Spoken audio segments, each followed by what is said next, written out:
नमस्कार दोस्तों, आज मैं आपको कार्तिक के एकादशी व्रत में सुनी जाने वाली गणेश भगवान की कहानी सुनाने जा रही हूँ। प्रेम से बोलिए गणेश भगवान की जय हो। एक समय की बात है, एक गांव में एक बुढ़िया माई अपने परिवार के साथ रहती थी। बुढ़िया माई विष्णु भगवान की परम भक्त थी। वह हमेशा दोनों पक्षों की एकादशियों का व्रत करती और कथा सुनती थी। उसने कभी भी व्रत में गणेश जी की कथा न कही न सुनी। इस कारण उसका व्रत अधूरा रह गया। पर बुढ़िया माई को इस बात का पता नहीं था। उनको लगता था कि वह तो पूरा व्रत कर रही हैं और उनके व्रत के पुण्य से उनको वैकुंठ लोक की प्राप्ति जरूर होगी। देखते ही देखते बुढ़िया माई की मृत्यु हो गई। उन्हें लेने यमलोक के दूत आए। वह देखकर घबरा गईं और बोली, मैंने जीवन भर विष्णु भगवान की भक्ति श्रद्धा भाव से किया, एकादशी का व्रत किया, एकादशी व्रत की कथा सुनी, एगारस माता की कथा सुनी। इस पुण्य से मुझे तो लेने वैकुंठ लोक का विमान आएगा। मैं आपके साथ नहीं चलूंगी। इतना कहकर बुढ़िया माई रोने लगी और विष्णु भगवान को पुकारने लगी।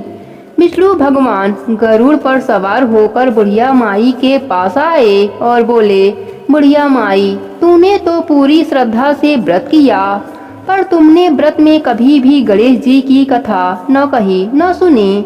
इस कारण तेरा व्रत अधूरा है।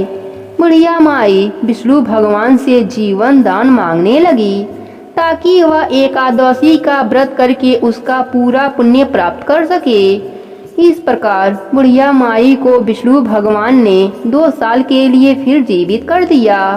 अब बुढ़िया माई जीवित होते ही गणेश जी का नित्य नियम करना चालू कर दिया।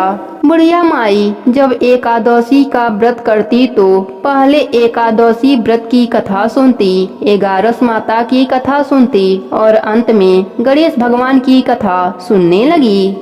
इस प्रकार 2 साल में बुढ़िया माई ने 4 एगारस पूरा कर लिया।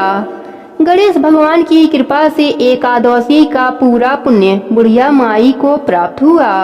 बुढ़िया माई की तपस्या से गणेश भगवान प्रसन्न हुए और बुढ़िया माई के सामने प्रकट होकर बोले, बुढ़िया माई, तुमने मेरे नित्य नियम के साथ ही व्रत में श्रद्धा पूर्वक कथा सुनी है, इसलिए मैं तुम पर अत्यंत प्रसन्न हूँ। मैं तुम्हें आशीर्वाद देता हूँ कि जब तक यह पृथ्वी रहेगी तब तक तुम्हारे इस तपस्या का गुणगान लोग करते रहेंगे। साथ ही एकादशी व्रत में तुम्हारी इस भक्ति की कथा को जो भी मनुष्य प्रेम पूर्वक सुनेगा उसको व्रत का संपूर्ण फल प्राप्त होगा।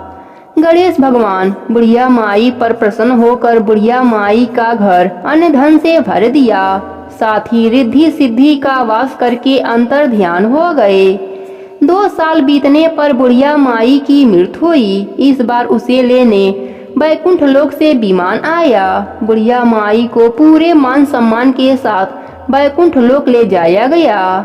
इस प्रकार गणेश भगवान की कृपा से बुढ़िया माई का घर अन्न धन से भर गया और मरने के बाद वैकुंठ लोक का सुख मिला। हे गणेश भगवान, जैसे आपने बुढ़िया माई पर प्रसन्न हुए, बुढ़िया माई के व्रत को पूर्ण किया, उसके घर को अन्य धन से भर दिया, वैसे ही एकादशी व्रत करने वालों को भी पूरा फल देकर उनका घर अन्य धन से भर देना। कहानी अधूरी हो तो पूरी करना, पूरी हो तो मान रखना। प्रेम से बोलिए गणेश भगवान की जय हो, विष्णु भगवान की जय हो, एगारस माता की जय हो, कार्तिक की देव की जय हो।